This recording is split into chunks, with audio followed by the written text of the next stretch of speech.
Hello students, welcome all of you on Akshi academy YouTube channel. जो previous video में हम refraction का basic concept कर चुके हैं और आज इस वीडियो में हम करेंगे रिफ्रैक्शन के मेन पॉइंट्स जैसे कि रिफ्रैक्शन के लॉ और रिफ्रैक्शन के फीचर्स। और ये जो कॉन्सेप्ट है हमारा रे ऑप्टिक्स से आता है। रे ऑप्टिक्स जो हमारी एनसीईआरटी की सेकेंड बुक का चैप्टर है। तो चलिए स्टार्ट करते हैं। बेसिक कॉन्सेप्ट के बाद अब हमारे पास नेक्स्ट पॉइंट आता है लॉज ऑफ रिफ्रैक्शन। तो हम इसके लॉज देखते हैं कि क्या क्या लॉज है। अब आप देखिए यहाँ पे ये हमारे पास क्या है, इंसिडेंट रे है, ओके। और ये क्या है हमारे पास, interface. This point is interface. तो इंटरफेस पे हम क्या देख पा रहे हैं कि ये जो इंसिडेंट रे है और ये आपके पास ये जो आपकी रिफ्रैक्टेड रे है और साथ साथ में ये हमारे पास नॉर्मल, तीनों कैसे प्लेन में है। देखो आपको इसको यहाँ पे डिस्क्राइब करने के लिए सिर्फ दो तरह की डायमेंशन चाहिए, एक तो आपके पास एक्स एक्सिस और दूसरा आपके पास क्या, Y axis. So we can see that कि ये सिर्फ एक्स और वाई एक्सिस के अंदर ही है। आपने 2D प्लेन पर इसको ड्रॉ किया है ना easily. So we can see that incident ray, refracted रे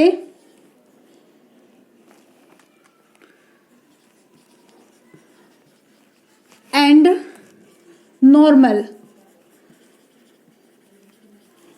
all lie in same plane at interface। इंटरफेस पर ये जो तीनों पॉइंट्स है वो सारे कैसे होते हैं, मतलब तीनों जो रेज होती हैं वो कैसे होती है, सेम प्लेन में होती है, ओके। सेकेंड रूल में हम यहाँ पे क्या देखते हैं, जो भी हमारे पास एंगल ऑफ इंसिडेंस और एंगल ऑफ रिफ्रैक्शन होते हैं ना, इनका यहाँ पे हम कंपैरिजन करते हैं। बेसिकली एंगल आई हमारे पास क्या होता है यहाँ पे, एंगल ऑफ इंसिडेंस, और एंगल आर क्या होता है, एंगल ऑफ रिफ्रैक्शन, ओके। तो अगर हम इन दोनों एंगल्स का यहाँ पर साइन ले, साइन का मीनिंग ये हो गया कि हम साइन आई और साइन आर की कैलकुलेशन करें तो इनका जो रेशियो हमें मिलता है sine I upon sine R, ये ऑलवेज क्या होता है, कांस्टेंट होता है। और जो भी हमारे पास यहाँ पे कांस्टेंट वैल्यू होती है इसको हम एक स्पेशल वर्ड से डिनोट करते हैं जिसको हम यहाँ पे क्या कहते हैं, refractive index, okay. Sine I upon sine R, ratio of sine of angle of incidence with sign of angle of refraction is constant and that is known as refractive index। ये हमारे पास यहाँ पे फिक्स होता है। और बच्चों ये जो रूल है ना हमें स्नेल ने दिया था, सो हम इसे स्नेल्स लॉ भी कहते हैं। बेसिकली ये 2 रूल्स होते हैं हमारे पास किसके, एंगल ऑफ रिफ्रैक्शन के। अब कॉन्सेप्ट ये है कि ये जो रिफ्रैक्टिव इंडेक्स होता है हम इसको रिप्रेजेंट कैसे करते हैं, उसके लिए आप यहाँ पर देखिए, मैं आपको अच्छे से एक्सप्लेन करती हूँ। बेसिकली हमने क्या कहा कि ये कांस्टेंट होता है, ओके। और जो भी यहाँ पे इसकी वैल्यू होती है sine I upon sine R, हम इसको बोलते हैं n21, ओके। इसको रिप्रेजेंट करते हैं n21। बहुत सारे बुक्स में म्यू के थ्रू भी रिप्रेजेंट किया जाता है। सो आप इसे मतलब इसको लेके कंफ्यूज मत होना, ये भी रिफ्रैक्टिव इंडेक्स का सिंबल है और ये भी रिफ्रैक्टिव इंडेक्स का है। हमारी एनसीईआरटी की बुक इसे प्रेफर करती है तो हम इसी को लेकर यहाँ पे चल रहे हैं, okay. So sine I upon sine R, this is known as n21। और n21 हमारे पास यहाँ पे क्या होता है, refractive index of medium 2 with respect to medium 1। अब कॉन्सेप्ट ये है कि हम इसे ऐसे ही क्यों कहते हैं, दैट मीन्स हम यहाँ पर ये क्यों कहते हैं कि ये हमारे पास मीडियम 2 का रिफ्रैक्टिव इंडेक्स है। तो बच्चों देखो एक कॉन्सेप्ट है क्या, कि जो भी हमारे पास मीडियम होते हैं उनका अपना अपना रिफ्रैक्टिव इंडेक्स होता है। अब अपना अपना कैसे होता है, बेसिकली यहाँ पे हमने कॉन्सेप्ट लिया कि ये फर्स्ट मीडियम है और ये सेकंड मीडियम है, ठीक है। तो फर्स्ट मीडियम का खुद का अपना एक क्या होता है, रिफ्रैक्टिव इंडेक्स होता है, जैसे उसको हम यहाँ पर n1 से रिप्रेजेंट करते हैं। अब ये जो अपना खुद का मतलब जो सेल्फ रिफ्रैक्टिव इंडेक्स होता है इसको हम बोलते हैं absolute refractive index, okay. Absolute refractive index, और एब्सोल्यूट रिफ्रैक्टिव इंडेक्स जो भी होता है वो हमारा विद रिस्पेक्ट टू वैक्यूम जो है वो कैलकुलेट किया जाता है। अगर जैसे सपोज किया हमने कि यहाँ पे हमारे पास क्या है, एयर है, ओके, और ये मेरे पास क्या है, ग्लास है। तो मैं एयर का रिफ्रैक्टिव इंडेक्स अगर वैक्यूम के रिफ्रैक्टिव इंडेक्स के साथ कंपेयर करती हूँ तो जो वैल्यू मुझे मिलती है वो किसकी होती है, एब्सोल्यूट रिफ्रैक्टिव इंडेक्स की मिलती है। सिमिलरली अगर मैं ग्लास का यहाँ पे कैलकुलेट करूँ तो जो मुझे मिलेगी वैक्यूम के रिफ्रैक्टिव इंडेक्स के साथ कंपेयर करने पर वैल्यू, वो मुझे ग्लास की एब्सोल्यूट रिफ्रैक्टिव इंडेक्स मिलेगी। ओके, तो ये मेरे पास क्या होगी, N2 होगी। सेकेंड मीडियम है तो N2, फर्स्ट मीडियम है तो N1, ऐसे हम लेकर चल रहे हैं। लेकिन अगर ये एयर होता तो हम इसको Na और ग्लास होता तो हम इसको Ng से रिप्रेजेंट करते। ठीक है, सो कॉन्सेप्ट यहाँ पर लिया कि ये रिफ्रैक्टिव इंडेक्स है सेकंड मीडियम का। सेकंड मीडियम का क्यों है, क्योंकि बच्चों जो भी लाइट रे है ना वो तो फर्स्ट मीडियम से एंटर कर रही है। तो फर्स्ट मीडियम का क्या रोल, फिलहाल तो कोई रोल नहीं, क्योंकि फर्स्ट मीडियम में आपकी लाइट रे क्या कर रही है, इजीली एंटर कर पा रही है। But now this is the capability और we can say the capacity of N2। तो ये हमारे पास सेकेंड मीडियम जो है ना, इसकी खुद की कैपेबिलिटी है कि ये जो लाइट रे यहाँ पर इंसिडेंट कर रही है इसको ये कितना डेविएट कर सकता है। अगर ये फर्स्ट मीडियम के कंपैरेटिवली डेंसर है तो उसको अब क्या करेगा, नॉर्मल की तरह बेंड करेगा, और अगर ये इसके कंपैरेटिवली थोड़ा और ज़्यादा रेयर है तो ये क्या करेगा, उसको नॉर्मल से दूर करेगा। ओके, तो ये किसकी कैपेबिलिटी है, सेकेंड मीडियम की। तो ये किसका रिफ्रैक्टिव इंडेक्स हुआ, सेकेंड मीडियम का। Okay, so we can say that sin I upon sin R that is equal to N21 and this is known as refractive index of medium 2 with respect to medium 1। अब बच्चों हमने एक concept दिया अभी मैंने आपको, किसका, एब्सोल्यूट रिफ्रैक्टिव इंडेक्स का।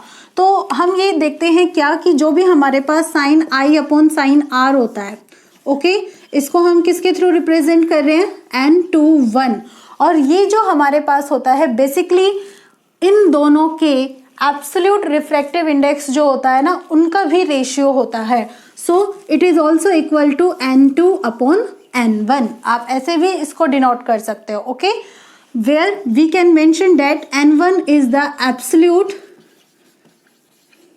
Refractive index of medium 1 and N2 this is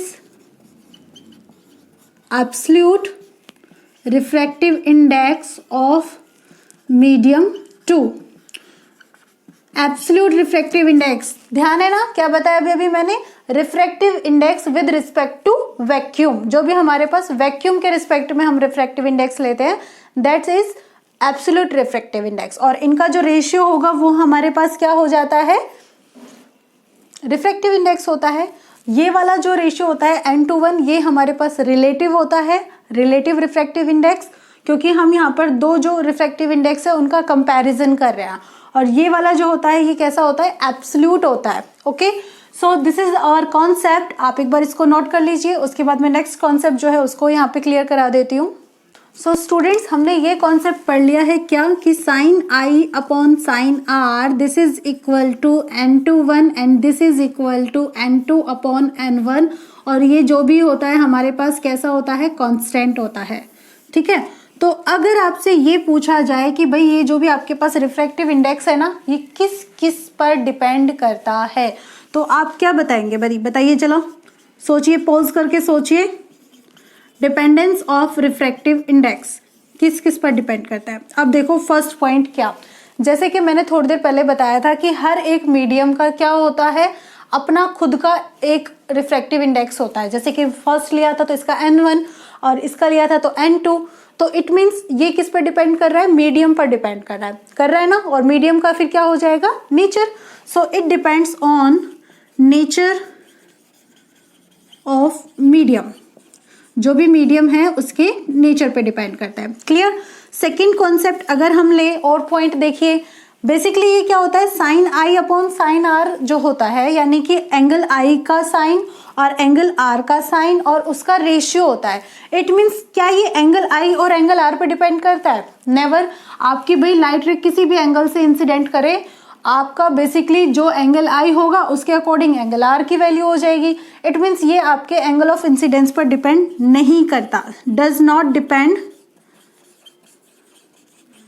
on angle I, but लेकिन यहाँ पर ये जो भी हमारे पास लाइट रे इंसिडेंट होती है उस लाइट रे पर ये डिपेंड करता है, ठीक है। और लाइट रे पर डिपेंड करेगा तो कैसे कैसे हम उसको बोलेंगे, on the colour of light,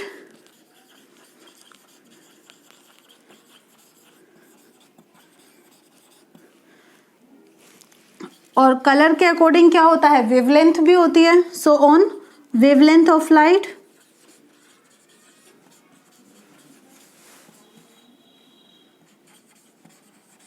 और इसके अलावा जो भी हमारे पास यहाँ पे मीडियम है उसके टेम्परेचर पे, ऑन टेम्परेचर ऑफ मीडियम, इस पर डिपेंड करता है, ठीक है। तो ये बेसिकली हमारे पास यहाँ पे 5 फैक्टर्स होते हैं जिन पर हमारा जो डिपेंडेंस है वो मतलब रिफ्रैक्टिव इंडेक्स है वो डिपेंड करता है। किस किस पर, नेचर ऑफ मीडियम पर, कलर ऑफ लाइट पर, वेवलेंथ ऑफ लाइट पर, and the temperature of medium. और उसके साथ साथ किस पर डिपेंड नहीं करता, एंगल ऑफ इंसिडेंस पर, मतलब आई की वैल्यू कुछ पे भी हो उस पर ये जो आपके पास रिफ्रैक्टिव इंडेक्स है ना ये डिपेंड नहीं करेगा, ठीक है। अब चलो एक बार को हम यहाँ पर ये भूल जाते हैं क्या कि ये जो मीडियम है हमारे पास रेयरर है या डेंसर है, मतलब हमसे अगर न्यूमेरिकल में पूछ लिया जाए तो हम कैसे बताएंगे। तो चलिए देखिए, सपोज कीजिए कि हमारे पास यहाँ पर सिर्फ ये गिवन है क्या, n/1 is greater than 1, okay. और हमसे पूछा है कि आप बताइए कि आपकी जो लाइट रे है वो कौन से मीडियम से कौन से मीडियम में एंटर कर रही है। इट मीन्स आपको ये पूछा है कि जी आप यहाँ पर मीडियम 1 और जो आपका मीडियम 2 है उसका नेचर बताइए कि इनका जो नेचर है वो कैसा है। तो क्या करोगे, अब आप सोचोगे कि भैया ओनली n/1 की वैल्यू है, यानी कि रिफ्रैक्टिव इंडेक्स की वैल्यू है, हम कैसे करें। तो देखो इसका एक सिंपल सा तरीका है, हम यहाँ पे इसका फॉर्मूला जानते हैं, क्या है, sin i upon sin r। हम इसको यहाँ पे अप्लाई कर देते हैं, okay. So sin i upon sin r is greater than 1। अगर बच्चों इसकी वैल्यू 1 से ज्यादा है तो sin i की वैल्यू क्या होगी, this is always greater than 1 whenever n/1 is greater than 1। अब देखो sin i की वैल्यू sin r से ज्यादा है, क्लियर, sin i की sin r से क्या है, ज्यादा है। तो क्या आपके पास जो एंगल I है इसकी वैल्यू भी आपके एंगल R से ज्यादा होगी। तो चलो एक एग्जांपल लेकर इसको भी मैं यहाँ पे क्लियर करा देती हूँ। सपोज करो आपके पास यहाँ पे थीटा की वैल्यू है, ये 30 डिग्री ले ली मैंने, और ये मैंने यहाँ पर ले ली एक 90 डिग्री, ठीक है। और यहाँ पर हम ले रहे हैं साइन थीटा की वैल्यू। साइन 30 डिग्री कितना होता है, 1/2 होता है ना, और साइन 90 डिग्री कितना होता है, 1। तो यहाँ पर हमें ये कॉन्सेप्ट मिल रहा है कि 1 इज ग्रेटर देन 1/2, क्लियर। और 1 किसकी वैल्यू है हमारे पास, साइन 90 डिग्री की। So sine 90 degree is greater than sine 30 degree. अब आप देखो साइन 90 डिग्री, दैट मीन्स हम इसको इससे कंपेयर करें तो sine I is greater than sine R. तो बेसिकली हम यहाँ पर ये देख रहे हैं कि ये जो थीटा है ये भी तो यहाँ पर ज्यादा है, it means 90 degree is greater than 30 degree, okay. So we can say that angle I is greater than angle R. अब एंगल आर की वैल्यू कम हो रही है ना, एंगल आर इज लो, इसकी वैल्यू कम होगी, इट मीन्स हमारे पास कॉन्सेप्ट ये होगा कि ये जब हमारे पास ये नॉर्मल होगा और ये प्लेन ऑफ सेपरेशन, कि ये जो भी हमारे पास यहाँ पे एंगल आई है इसको ऐसे स्ट्रेट जाना चाहिए था, बट ये नॉर्मल की तरफ बेंट हो जाता है ना, तभी तो आपके पास आर की वैल्यू कम आती है। तो नॉर्मल की तरफ बेंट कब होता है, जब यहाँ पर हमारे पास वेलोसिटी कैसी हो जाती है, लो हो जाती है। सो वेलोसिटी इन मीडियम 2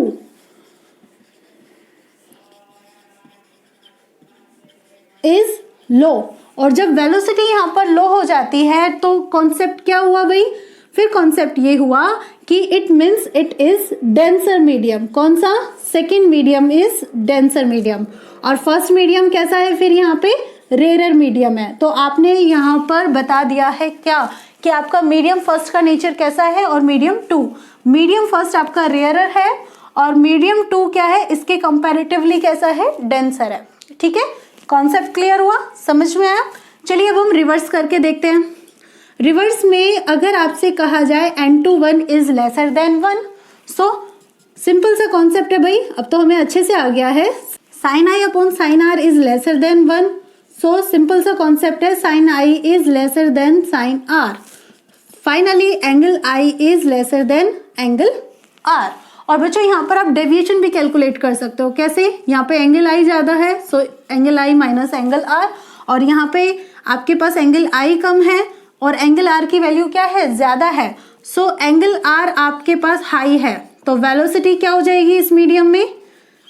बताइए, हाई होगी लो होगी? हाई हो जाएगी। क्यों हो जाएगी? क्योंकि जो भी हमारे पास कॉन्सेप्ट है यहाँ पे, लाइट रे अगर ऐसे एंटर करती है, इंसिडेंट करती है, तो इसे ऐसे जाना चाहिए था, बट ये ऐसे चली जाती है, तभी तो ये एंगल आई होता है और ये एंगल आर हो जाता है। ओके, सो वेलोसिटी हाई हो जाती है, इट मीन्स हमारे पास कॉन्सेप्ट ये हुआ कि जो मीडियम 2 है वो कैसा है? फर्स्ट के कंपैरेटिवली रेयरर है। ओके, फर्स्ट के कंपैरेटिवली रेयरर है और 1 डेंसर है। अगर चलो आपसे ये कह दे यहाँ पे क्या कि जी मीडियम 1 हमारा रेयरर है, देन अगर आपको ये कह रहे हैं कि मीडियम 1 रेयरर है तो मीडियम 2 क्या हुआ? वो उसके भी कंपैरेटिवली और भी ज़्यादा रेयरर है। अगर मीडियम 1 में 4 पार्टिकल है ना, 4 पार्टिकल्स हैं, तो मीडियम 2 में सिर्फ 2 ही पार्टिकल है। क्लियर? कॉन्सेप्ट क्लियर हो रहा है? तो यहाँ पे अगर आप एंगल ऑफ डेविएशन कैलकुलेट करोगे तो कैसे करोगे? Angle R minus angle I. So this is your concept, आप नोट कर लीजिए। उसके बाद नेक्स्ट कॉन्सेप्ट ले लेते हैं। सो स्टूडेंट्स, अब हमारे पास नेक्स्ट कॉन्सेप्ट है कि अगर हम ये देखें कि ये हमारे पास क्या है? प्लेन ऑफ सेपरेशन है। ओके, और ये हमारे पास है नॉर्मल। तो इस नॉर्मल पर जब हम यहाँ पे देखते हैं कि ये लाइट रे इंसिडेंट करती है इंटरफेस पर, ठीक है, ये लाइट रे आपकी यहाँ पे इंटरफेस पर इंसिडेंट हो रही है, तो जब ये इंसिडेंट होती है तो यहाँ पर एंगल आई बनाती है, ठीक है, और जब ये ऐसे यहाँ पर डेविएट होती है तो यहाँ पे एंगल आर बनाती है। ओके, तो हम यहाँ पर कॉन्सेप्ट यूज करते हैं क्या? Sine I upon sine R, this is equal to n to 1। Okay, wherever this is medium 1 and this is medium 2। अगर सपोज करो कि हमारे पास जो लाइट है ना, इसका पाथ हमने रिवर्स कर दिया मतलब 1 से जो 2 में आ रही थी ना, अब हम बात कर रहे हैं कि 2 से 1 में जा रही है, तो इसे हम ले लेते हैं इक्वेशन नंबर 1 यहाँ पे।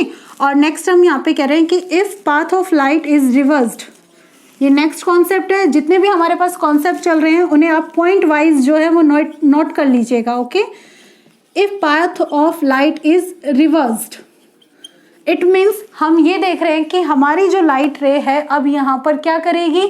सेकेंड मीडियम से 1 मीडियम में एंटर करेगी। ओके, तो इट मीन्स एरो जो होगा वो ऐसे हो जाएगा। ओके, एरो ऐसे हो रहा है। ओके, तो ये लाइट रे ऐसे बाहर जाएगी यहाँ से। तो बच्चों यहाँ पे आपके पास ये एंगल आर जो है इस समय कैसा हो जाएगा? एंगल ऑफ इंसिडेंस इस कंडीशन में। ओके, सो एंगल आर यहाँ पे एंगल ऑफ इंसिडेंस होगा इस सिचुएशन में, और एंगल ऑफ आई क्या हो जाएगा? ये जी पाथ इधर हो रहा है तब की बात हम कर रहे हैं, it means this is the angle of refraction. तो आपके पास यहाँ पे इस 2 मीडियम से फर्स्ट मीडियम में लाइट रे जा रही है, तो रिफ्रैक्टिव इंडेक्स आप किसका कैलकुलेट करेंगे? रिफ्रैक्टिव इंडेक्स हम कैलकुलेट करेंगे मीडियम 1 का विद रिस्पेक्ट टू मीडियम 2, और उसको हम किससे रिप्रेजेंट करेंगे? n12 से। तो बच्चों इस n12 की वैल्यू क्या होगी? सिंपल सी बात है मैम, है ना? आप भी छोटी छोटी बातें पूछ के हमें यूं ही हमारे दिमाग पे जोर डालने को कहते हो। चलो बताओ, पॉज करके बताओ। चलो ठीक है, मैं बताती हूँ। n12 सेकेंड मीडियम से फर्स्ट मीडियम में जा रहे हैं, एंगल ऑफ इंसिडेंस ये है, सो हम इस एंगल ऑफ इंसिडेंस की क्या लेंगे? साइन लेंगे। That means sine r upon sine i, और इसे हम ले लेते हैं यहाँ पे इक्वेशन नंबर 2। अब आपके पास ये इक्वेशन नंबर 1 है जी, and this is your equation number 2। आप इन दोनों को यहाँ पे कंपेयर करो, या फिर कंपेयर मत करो, एक काम करते हैं कि हम इनको मल्टीप्लाई कर लेते हैं by multiplying equation 1 and 2 by taking product of equation 1 2 we get। तो इक्वेशन 1 में यहाँ क्या है? Sine I upon sine R. Okay, और वैसे ये वैल्यू किसकी है? n21 की। That means we are multiplying n21 with n12। n12 से हम मल्टीप्लाई कर रहे हैं, और इसकी जो वैल्यूज हैं sine I upon sine R and these are getting multiplied by sin r upon sin I. चलिए सॉल्व कीजिए. sin I से sin I cancel, sin r से sin r cancel, this is equal to 1. So we can say that n21 into n12 is equal to 1. ये concept है भाई हमारे पास. तो अगर आपके पास यहाँ पे कोई भी एक मीडियम का मतलब रिफ्रैक्टिव इंडेक्स गिवन है तो आप सेकंड मीडियम का रिफ्रैक्टिव इंडेक्स इजीली कैलकुलेट कर सकते हैं. So basically we can say that n21 is equal to n12, यानी कि जो दोनों रिफ्रैक्टिव इंडेक्स होते हैं वो क्या होते हैं, रेसिप्रोकल होते हैं. ओके चलिए सपोज कीजिए आपके पास यहाँ पे फर्स्ट मीडियम जो है वो एयर है. ओके सेकंड मीडियम हमारे पास क्या है, ग्लास है. तो हम यहाँ पे n21 को अगर कैलकुलेट करना चाहें तो कैसे बोलेंगे, उसको हम बोलेंगे NGA. ठीक है, आप इसको ऐसे रिप्रेजेंट करेंगे. और अगर आप यहाँ पे 1 2 लिखेंगे तो आप उसको लिखेंगे AG, NAG. बच्चों ये न्यूमेरिकली आपसे बहुत पूछे जा सकते हैं इस तरह के छोटे छोटे क्वेश्चंस. तो आप इनको यहाँ से अच्छे से प्रिपेयर कर लीजिएगा कि क्या क्या आपसे पूछा जा सकता है और कैसे आपको आंसर करना है. ठीक है, अगर अब हमारे पास 3 मीडियम होते देन नेक्स्ट कॉन्सेप्ट है इफ देयर आर 3 मीडियम्स. अब आप कहोगे मैम 3 मीडियम्स कौन कौन से हुए. चलो हम सपोज कर लेते हैं first medium is air, second medium is water and third medium is glass. तो सबसे पहले तो हम ये देखेंगे कि इनका खुद का एब्सोल्यूट रिफ्रैक्टिव इंडेक्स क्या है. एयर का रिफ्रैक्टिव इंडेक्स है हमारे पास, यहाँ पे मैं शो कर देती हूँ एब्सोल्यूट रिफ्रैक्टिव इंडेक्स. इसको हम NA से रिप्रेजेंट करेंगे. That means N1 is equal to NA here. Okay and N2 this is equal to NW and N3 this is equal to NG. तो आप इसको ऐसे रिप्रेजेंट कर सकते हैं. अब अगर हमें यहाँ पर ये वाला कॉन्सेप्ट इधर यूज करना है, मतलब इस तरीके जैसे यहाँ पे मल्टीप्लाई इक्वल टू 1 आया ना, अगर हम यहाँ पर लाना चाहे तो हम कैसे करेंगे. तो देखो हम उसके लिए इस तरीके से यूज करते हैं. जैसे कि सपोज करो मैं 1 और 2 मीडियम को पहले ले रही हूँ तो इनका रिफ्रैक्टिव इंडेक्स मेरे पास क्या होगा, N21. ओके अब N21 को मैं यहाँ पर नेक्स्ट टाइम मल्टीप्लाई करूंगी किससे, N32 से. ओके कैसे, देखो यहाँ पर N21 यानी कि N2 upon N1. Okay N32 that means N3 upon N2. So N2 से N2 कैंसिल हो जाएगा. ओके नेक्स्ट टाइम अब मुझे यहाँ पे क्या करना है, N3 और N1 भी तो कैंसिल करने हैं. सो N1 मेरे पास यहाँ ऊपर होना चाहिए और N3 मेरे पास यहाँ पर नीचे होना चाहिए. ओके N1 अपॉन N3 होना चाहिए.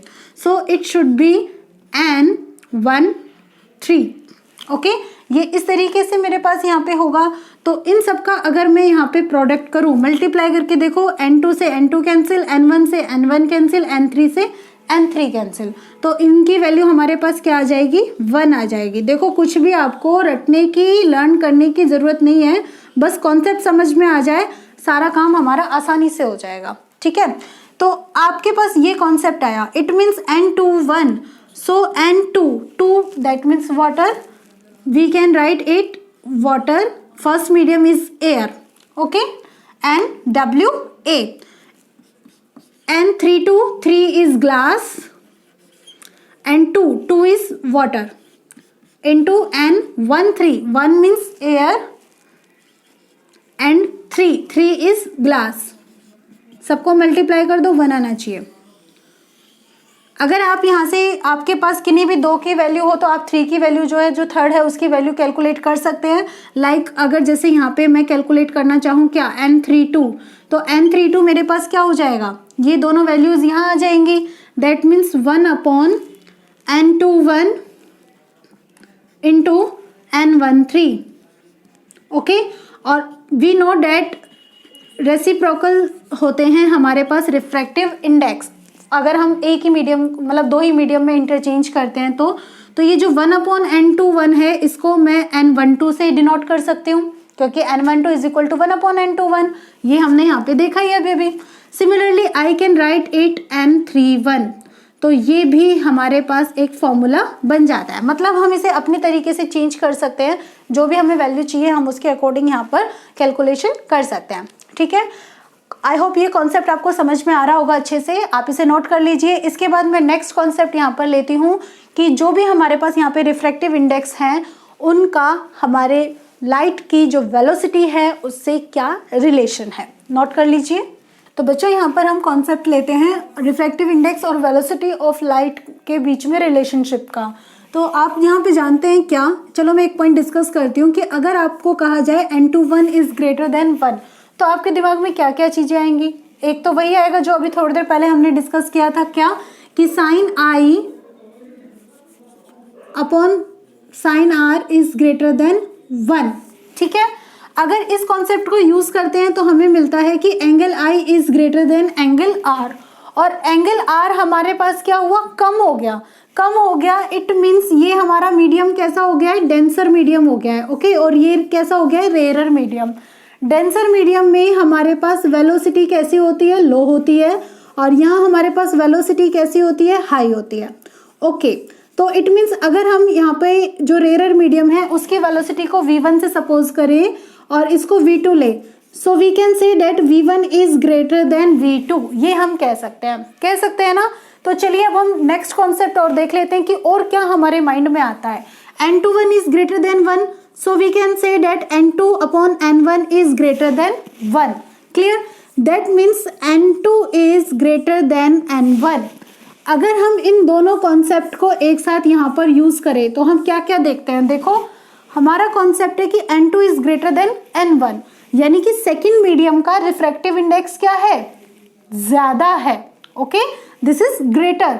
बट अगर हम इसको कंपेयर करें, यहाँ पे इसको देखें तो इसके अकॉर्डिंग क्या है, v2 is lesser then v1। It means v2 यानी कि सेकंड मीडियम की वेलोसिटी वो कैसी है, कम है। तो सेकंड मीडियम का रिफ्रैक्टिव इंडेक्स तो ज्यादा है बट वेलोसिटी कैसी है, कम है। It means we can say that n, यानी कि जो भी हमारे पास एब्सोल्यूट रिफ्रैक्टिव इंडेक्स है, जनरल हम इसको n से डिनोट करेंगे और वेलोसिटी को v से। तो ये कैसे डिपेंड करेंगे, n is anti proportional to velocity, यानी कि जो रिफ्रैक्टिव इंडेक्स है वो वेलोसिटी के एंटी प्रोपोर्शनल होता है। अगर वेलोसिटी की वैल्यू ज्यादा होगी तो रिफ्रैक्टिव इंडेक्स कम हो जाएगा। सेकेंड मीडियम में वेलोसिटी आपके पास कैसी है, कम है। अगर वेलोसिटी कम हुई तो रिफ्रैक्टिव इंडेक्स कैसा हो जाएगा, ज्यादा हो जाएगा। Concept clear. तो यहाँ पे हमारे पास वेलोसिटी और रिफ्रैक्टिव इंडेक्स के बीच में भी रिलेशन मिल जाता है। अब बच्चों एक कॉन्सेप्ट और है, वो क्या, हम जानते हैं कि जो वेलोसिटी होती है वो किस पे डिपेंड करती है, लैम्डा इज द वेवलेंथ, यानी कि जितनी ज्यादा वेवलेंथ उसकी वेलोसिटी उतनी ज्यादा। जैसे रेड कलर होता है उसकी वेवलेंथ क्या होती है, सबसे ज्यादा होती है। ओके, रेड कलर की वेवलेंथ सबसे ज्यादा होती है, इट मीन्स उसकी वेलोसिटी भी क्या हो जाएगी, सबसे ज्यादा होगी। बट वेलोसिटी यहाँ पर इनके साथ में सीन कैसा है, उल्टा है। तो अगर आप रेड कलर की बात करते हो तो आप कहोगे क्या कि जी इसकी वेवलेंथ ज्यादा है, दैट मीन्स इसकी वेलोसिटी भी कैसी होगी, ज्यादा होगी। बट अगर आप यहाँ पे रिफ्रैक्टिव इंडेक्स की बात करोगे तो वो कैसा हो जाएगा, कम हो जाएगा। ओके, और जैसे हमने यहाँ पे रेड कलर का कॉन्सेप्ट लिया, हम यहाँ पर कोई और कलर ले, like we are talking about violet colour, तो हम क्या कहेंगे, उसके लिए वेवलेंथ क्या होती है, कम होती है। Okay, wavelength is low, that means we can say that velocity is low. Okay, और वेलोसिटी लो है तो रिफ्रैक्टिव इंडेक्स कैसा हो जाएगा, हाई हो जाएगा। तो बच्चों यहाँ पे जो हमारा सारा कॉन्सेप्ट होता है रिफ्रैक्शन का वो यहाँ पे कंप्लीट होता है। नेक्स्ट वीडियो में हम डिस्कस करेंगे एप्लीकेशंस ऑफ रिफ्रैक्शन। तब तक के लिए bye bye, tata, thank you for watching my channel.